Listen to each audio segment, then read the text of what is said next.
nice to me with it. Then they changed what it was. Now what I'm with isn't it, and what's it seems weird and scary to me. It'll happen to you. Well, hello everyone, and welcome to the What I'm With podcast. I'm Dave. Hi, Dave. This is my brother Tim. Hey. He's very agreeable and greetable today. I am. So, today, we're going to do something a little different. Today we're going to strip. No. We're going to talk about comic strips. I thought you were. This is why it's funny. Yeah, it's a like double meaning. Yes. Double entendre. More than one entendre. A play on words. You were implying we were going to remove articles of clothing, you see. No, you assumed I was implying that. I did. Well. Based on the way you said it. Because have you taken out the Sunday paper? So, excuse me while I strip. I mean, that's how I read comic strips. I say, hey, I'm stripping right now. All right, we stripping. Don't get in the way of me stripping. You see, we stripping. You hating. So, I think it's time to put out a couple props. Okay. I like props. Do you need the stands? Maybe. We'll find out. I'll bring them I out. back this to you, so who knows. So, goes without saying that the most influential of all of the comics for us, Sunday morning comics, were Calvin and Hobbes. Absolutely. I mean, read the heck out of them. I don't know if that can hold. That's pretty heavy. Might be able to hold I'll it. do a back one here. That's probably enough out for right now. You can leave the one more stand up there in case. If that holds, will it hold? With two stands, it holds. Okay, cool. So we can leave that one empty for now. Okay. We named our dog after Yeah, Hobbs, so we our first dog. We had a foundling. He came to our front yard, and we fed him steakums. Yep. And he never left. Well, he did immediately afterwards. Our neighbors were walking their dog, and he took he off and pursued, followed. yes. And we were very sad because over the years we had wanted a dog to the point of playing with our neighbor's dogs. Yes. It's saying, hey, you don't even have to pay us. Just let us play with your dog. Let me pet your dog. Yeah. Early boy. It'll be my little corner. But yes. So he did come back Yes. after his And adventure. he, while having the shape of a small lab, had the coloring of like a brindle pit bull almost. And Yeah. we didn't know what that was back then, but No. it was a dog with stripes. Therefore, he was a tiger. He was Hobbes. He was Hobbes. And he lived 19 years. Yeah. That yeah. dog was invincible. He was right up until he wasn't. Right up until the very end when he was blind, smelly. And, I guess technically, I'm invincible so far. So far. So far. Yeah, but great dog. Yeah, lots of fun memories. yeah. But so before we dive into Calvin and Hobbes and the Far Side, which we've got pictured here, which are probably the two biggest ones. Yes. One's missing because the used bookstore was closed when I went to go buy a Garfield. But Garfield would have been the trifecta. If you had told me, or you have even a look, prop. I'm looking at a Garfield book right now on that shelf. That's true. That's fine. We can do without. okay. So I have a couple of fun-sized facts. The Your best favorite- size. Your favorite size of fact. Yes. The first comic strip was called The Yellow Kid, and it came out in 1896 in the New York Journal. So Wow. the tradition of comics in the paper was already almost 100 years old when we got into it. Wow. 1996 would have been 100 years from the first. Yeah, I would have guessed like the 30s, maybe the 20s. Likewise. And 19. we obviously have some big milestones. Peanuts by Yep. Charles Schultz, of course, ran for 50 years. Did 1950 to 2000. It was ubiquitous. You could not open a newspaper in this country without a Peanuts comic strip in it. It was everywhere. Of course, it moved on to being all the various Charlie Brown cartoons. Yep. Charlie Brown Christmas is kind of on everyone's Like, rotation. yeah, the top 10 classic Christmas movie. And then the other notable mention for overall longest run is Broomhilda. Okay. Broomhilda has been running since 1970, so it is now 4 years longer than Peanuts. Okay. Because it is still running today. That's crazy. By Russell Myers. I had to look that up. There's a few I had to look up. Yeah. Obviously. I didn't know everybody. So I've kind of broken this out into 4 eras. Okay. So this is era 1. And obviously for us, the most important. So in era 1, you have Garfield by Jim Davis. So that is 78 to present. Okay. So apparently he is still producing. It's true. which blows my mind. We have every print Garfield that's been made so far. Yeah, I believe it. Growing up, our friend had most of them. We had a few. And then, of course, Calvin and Hobbes, only a 10-year run. Yeah. And there's a few interesting things about Calvin and Hobbes. Mostly it's about the creator, Bill Watterson, famous recluse. Yes. Really don't know much about him as a man. He doesn't really do interviews. Lives in somewhere in Ohio. Yeah, he lives in suburban Ohio. Yeah, the town that he lives in, you can actually, if you go visit it, you'll see a lot of the inspiration for the strip. So he based it. Yeah, he based it a lot on area. his own upbringing. And on top of being reclusive, he might be the only comic author to fight against merchandising his characters. Yeah. Famously, has refused to give up the merchandising rights. And has not merchandised himself. Has made no. I mean, that's a side money he could be swimming in. Yes, And- he could be like George R. R. Martin and never write again as he's Right, playing in all his of his playing in his franchise pool. fees I don't and- know. So, and then of course The Far Side, which actually kind of falls between them. It came out a year after Garfield. It came out in '79, and it also ran to '95. So we got one more, or I'm sorry, we got 16 years of The Far Side. Now with these 3 books, what do you have? Do you have any standout strips that are your absolute favorite? Starting with Garfield, like is there a Garfield strip that just stands out in your head? Not a strip per se, but anytime. Why am I blanking? Norman. Oh yeah. The other cat. Yeah, the much cuter than him cat Yes, would come with to the eyelashes. Yeah, come to foil him. Yeah. His girlfriend Arlene, and then John, just the desperate loser that John was. Man, John is a wealth of despair. Yeah. I mean, he's who you don't want to be in your 30s. Yeah. I mean, And thank thank bullet dodge. goodness. But him pining after Liz, the veterinarian. So it's not a specific strip, but just a lot of the continuing setups. Garfield versus the mice, where he doesn't want to chase him because he's lazy, Right. And so He he hates kind of works Mondays. with He them. loves lasagna. Yeah. While doing my research, I saw one that kind of came rushing back to my head where now we're not cat people. We've never owned cats. Allergic. We were allergic, and then that never really gave us the chance to warm up to them as a species. Mm-hmm. But one where he's like bouncing around by John. Let's play, and then just starts playing with Garfield, and then Garfield attacks him because that's just what cat. Right. It just goes from play to attack so quickly, and that's just the nature of those animals apparently. Yeah. I have much more vivid strips in the other 2 properties here. So what about for you for let's do The Far Side first. We'll end this section on Calvin and Hobbes. So for The Far Side, what stands out as some of your favorites or some of your most memorable? It's been so long since I have read A Far Side. I mean, we're talking maybe decades, plural. Wow. Okay. So this very book is saved in one of my shopping lists to just get at some point because of all the fond memories I have. So what I love about it, it's surreal, and it's a very big idea done in a single panel. Yeah. Sometimes with dialogue, sometimes without, and often very minimal when there is dialogue present. Yeah. So it's just kind of upending things. So, I think there's something about like deer hunting people, maybe. Yeah, there's some of that. I loved the cow grilling burgers, where it just says, "You're sick, Jesse. Sick." Yeah, but again, a big concept done in a single image. I mean, and then some with no dialogue, like the 2 scientists in a weapons or munitions factory. One's working on a missile, the other has a blown up paper bag, and he's about to pop right behind the guy who's like working on it. No dialogue. It's brilliant. The Midvale School for the Gifted. Yeah. With the push. the pushing on the pull door. Yep. And now, if you recall, in 1994 or 5, the flea market on Route 1, just south of Laurel, just north of Laurel. Sorry. Maybe. Yeah, that way on the map.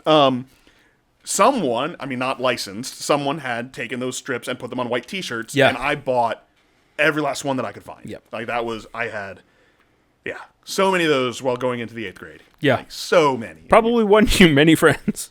Is this when you went into public school? That's when I went into public school. I was, between Far Side and quoting The Simpsons, that may have helped me dodge some of the bullies, not all. But still, oh gosh, that's a whole nother topic. Yeah. But yeah, how it was still almost skating on thin ice to like something. Oh yeah, no, you weren't allowed to like anything.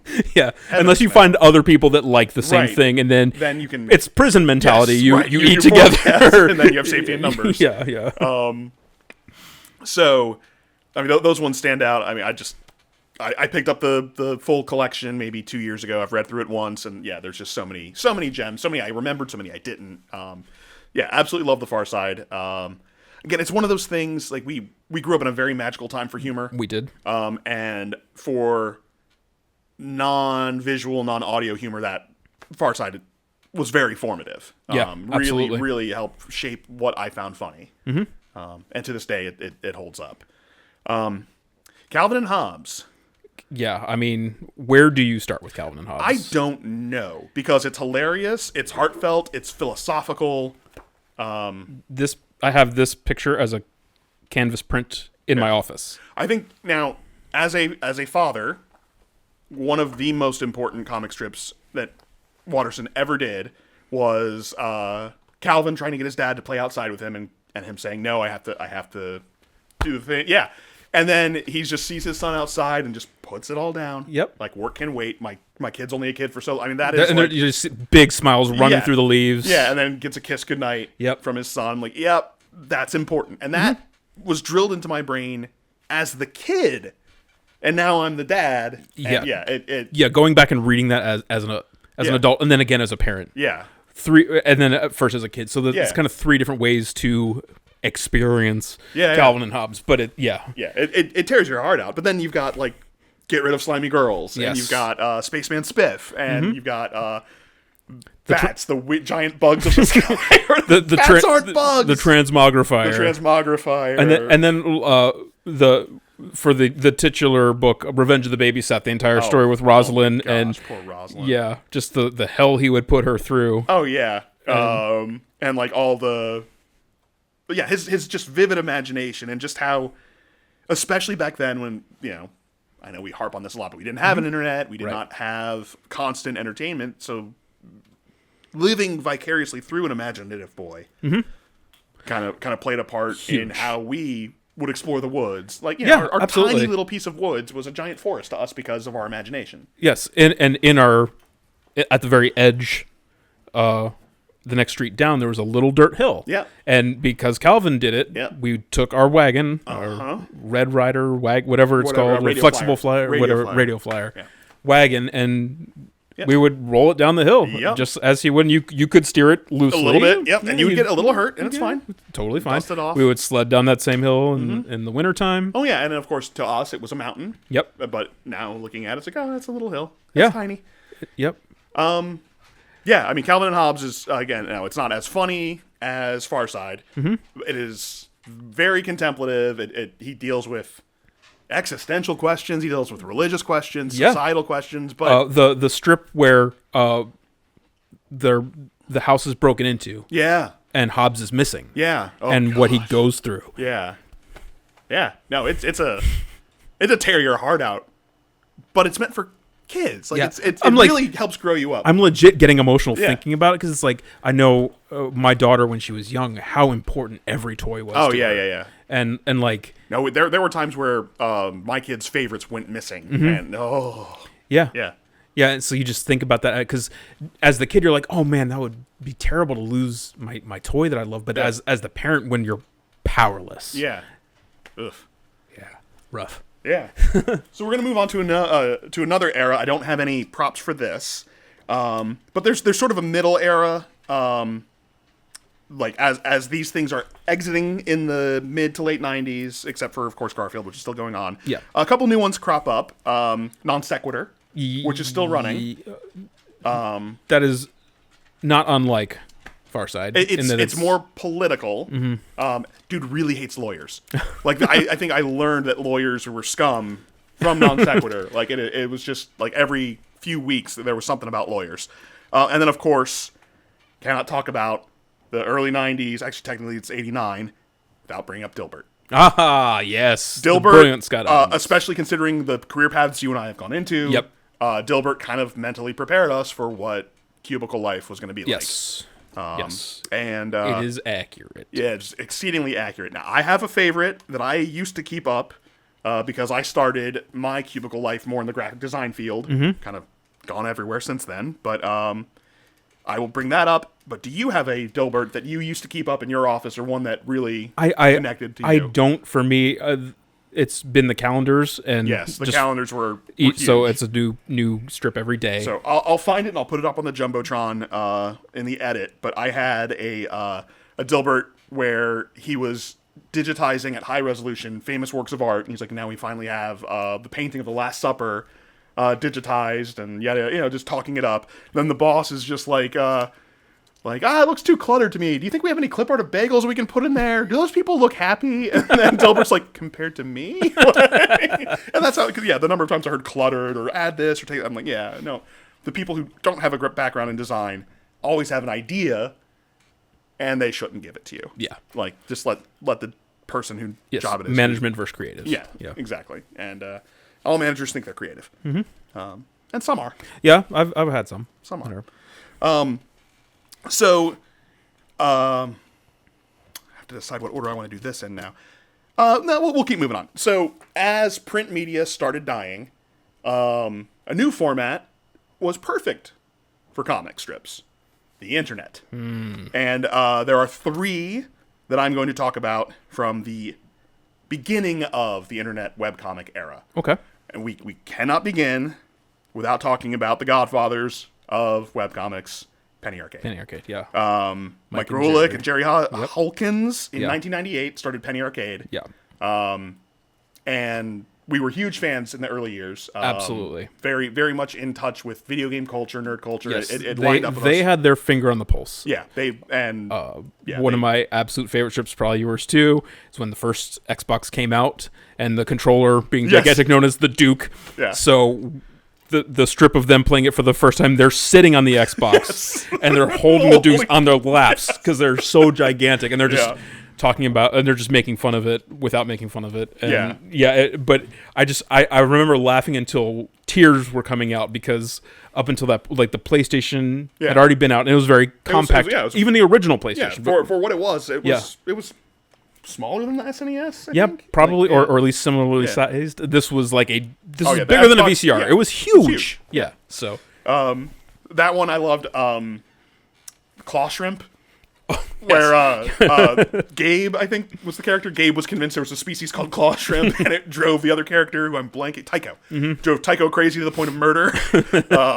And then I forget, someone gave a bad review about a game they liked, and they're like, "We're gonna make you eat your words." And he's like, "You're gonna prove me wrong." It's like, no, actually, we just carve your words into pieces of broken glass. I remember that. I remember one time it was Tycho walks in and Gabe has a big stack of paper. And he's like, "What are you printing?" The internet. And there was a big scandal, if you remember, with peer-to-peer downloading services. Yes. And so a lot of people were coming out against downloading music in MP3 form. Mm-hmm. So it was their joke was like, the people railing against it probably don't even know what a computer is. Right. And so I think it was Dr. Dre with Eminem on a leash. And it was like, point to which one is the MP3 or something like that. But it was like a screwdriver. And I don't know. Yeah. I remember that one. Hilarious stuff. Then a complete shift in tone, but a similar area, 2000, from Fred Gallagher and Rodney Caston, Mega Tokyo. Ah, yes. It was a comedy, drama, romance of a couple guys from America moving to Tokyo. Yeah. And you had, if I recall, I think they had a messy break as creative partners. I would have to go back and look. But again, you had sort of the shy, straight, and the goofy guy. Yeah. Like goofy/wild. Yeah, goofy/wild. Yeah, like a guy who's going to get himself arrested. Yeah. But he will also build a PC completely naked, because that's how he builds PCs. It was just it was heartfelt, very good art. But I remember that they had a hard time hitting their releases because of how intense their comics were. I mean, it was very well done. Yeah. but it was better than we deserved for free. Yeah, seriously. I mean, that was all based on ad revenue. And then I don't know if you ever, I think we've talked about this, and I should have printed an example or two, but I'll put them on the Jumbotron. The Perry Bible Fellowship comic strip. You've sent me some here and there, but I never followed 2001, Nicholas Gurwitch. I have no idea how to pronounce it. It's an odd last name. But yeah, again, those are low on dialogue and just absurd and funny. Very, very Far Side. Okay. It's almost Far Side evolved. A little darker, but yeah. Nice. I highly recommend those. Now, I'm going to get into the fourth and final era of comic strips. This is still webcomic, but I was able to get a printout of one of my favorite things the internet has ever done. Garfield minus Garfield. I refrained from saying anything when we were talking about Garfield in hope. Yeah, so if you could put that on the last stand. I deigned to hope. I appreciate and approve of your hope. So, with John Arbuckle being the character that he is, yes, who is having conversations with a creature that can't communicate back to him, when you remove the creature from the panels, which Dan Walsh of Garfield minus Garfield did, creating a new comic where it is just a sad, pathetic, lonely man talking to himself. Yeah. It is like existential dread in every frame, and it's hilarious. It is. It is such a neat idea to take someone else's work and alter it into a completely new story, a completely new almost self-examination or examination of the character of John. I mean, it's and it's wild. And beyond just as adults, the depth of it, it's absurdly hilarious too. I remember deep into Garfield readings with my daughter. Took a break and did. Oh, did some of that? I have this book too. Oh, nice. Yeah. And I remember because I would do story time when she was younger, and we went through this. I think the goal was to like spread it out over a few nights. I think we just went through the whole thing. I believe it because she was dying laughing. So funny. It is hilarious. I mean, Garfield was always funny, but Garfield minus Garfield is like full on belly laugh, like your face will hurt from laughter. It's there's an example in the back where it shows the original Garfield strip in black and white here, and then what he did by removing Garfield. So John has a line of dialogue: "Success isn't everything it's cracked up to be," and then just two frames of him saying, just staring, just at nothing.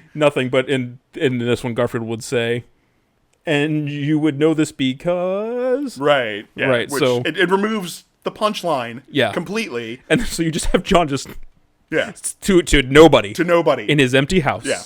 It's where apparently he's successful. It's not, and it's like I mean, there are layers to that. Oh yeah, like, it's deep and dark and funny. Yeah, I mean, we're both middle class successful. Yeah. But imagine if we didn't have families. Right. Like, then what would it be worth? What's it all for? Yeah. It'd be empty. Would not be what I enjoy. Mm-hmm. Now, our final entry in the final era. Can you guess what it is? Where is there even anywhere left to go? There is a unique, as far as it's probably been duplicated since it's over 10 years old now, but there was a unique webcomic that was done in a way that no one else had done it, where the person creating the comic did not write it. Axe Cop. Axe Cop. Yes. Where Malachi and Ethan Nicole, if I'm saying their last name Ethan correctly. Nicole, formerly of the Babylon Bee. Yeah. Mm-hmm. So he has been in other stuff, but he had his younger brother, who was 5 at the time that they started, tell him the story, and he would draw it. Yeah. So they started this in 2009, didn't publish till 2010, were instantly hugely successful. Yes. Huge following. They got, I think they actually got a cartoon. I never watched it. Yeah, I never did, but they did. They did get a cartoon. So merchandise. Merchandise. You can see it in, if you've ever watched the TV show The IT Crowd, I think Roy has a poster of Axe Cop, the Chop poster. Nice. On his wall. I have the DVD set, but I don't recall seeing that. So yeah, it's on the Window Cleaner episode, I think. Okay. I remember seeing it there because I think that he had moved to a new flat, and then that was up on there when the Window Cleaner came in. Did he take the lift to the flat? He did take the lift to the flat. Did he remember to close the bonnet and the boot? He did close the bonnet and the boot. Yeah, on his car. Of his car. Yeah. Did he take it was probably a coupe. The coupe. Did he take the trolley into the grocery store? Right. Anyway, we might be slightly anglophilic. I was just trying to mock you. That's fine. Now, I want to bring this all back to where we began with the newspaper comic. Mm-hmm. How this all started. And this actually ties into why we exist at all. Oh, yeah. And why we lived in Laurel, Maryland. Yes. And that was because of one man and his career. Mm-hmm. Our grandfather, who unfortunately I did not know, he died when I was 6 months old, actually to the day. He was a newspaperman. Yep. He had worked at a paper in Toronto, and the staff was on strike, and he found a job at the Washington Post. Yep. Where he worked until 1982, as he would actually do layout for ads. So what I do in Photoshop, he would do with paper and tape and all of that. Wow. So my piece de resistance is a Washington Post that Granddad worked on. No way. From March 7th, 1981. Dude. So that is a relic that our grandfather, who's the only reason we are even Americans. Yeah. I mean, you know, our dad was a child when they moved down here. Yeah. And became a citizen in his adulthood. And then we were born here, obviously. But yeah, the whole reason I wanted to talk about comics at all is that we've got the Laurel map. But there is trouble in the Middle East. Well, isn't that which Weekend Update did that in every? Yeah. Was it Nealon or Miller? One of them did tonight. Trouble in the Middle East. Actually, that might be Chevy Chase. It might be that old. Oh gosh, problems with federal spending. I mean, yeah. Is this today? Is this today's paper? Yeah. Yeah, you got Reagan on there. So this is during the Reagan years. Yeah. So our granddad would have done stuff for that. I think he did stuff for the ads. But yeah, I didn't want to go too deep into this because I didn't want to damage anything. But there of course are comic strips in here. Yeah. So that's awesome. That ties it all together. Where did you find this? eBay. Oh, wow. Electronic Bay. Yep. I was hoping to find just any Washington Post from his era, which I knew he retired in 82, so I just looked 81 and older. Nice. So, yeah. And that brings us full circle. Wow. To comics, to our little Anywhere USA that we grew up in. Mm-hmm. And yeah, actually, from what I recall, they were looking in Laurel, but also somewhere in Northern Virginia. Oh, really? Yeah. Okay. And ultimately went with Laurel. The key was having good public transportation down to the city. Yep. So had they picked Northern Virginia, probably would have had more value. Yeah, because that was a very expensive area. Yeah, that area blew up. Yeah. But we would not have had the same magical childhood with all the wide open space. Yeah. Laurel is now Laurel's now been built up, but at the time was not as built up. It was a lot of well, you can see on the map behind it a lot of open space outside of that downtown area where we lived. Yeah. So, indeed, and that wraps it up for comic strips. All right. Do you feel like you did a good job stripping? This is the best job stripping I've ever done. Good. And the most visually pleasing job I've ever done. Everyone's very happy with how we stripped. Yes. All right. Well, with that, thanks for watching. Tune in next time. Thumbs up, share, like, subscribe, and we'll catch you in a week. Peace out, folks.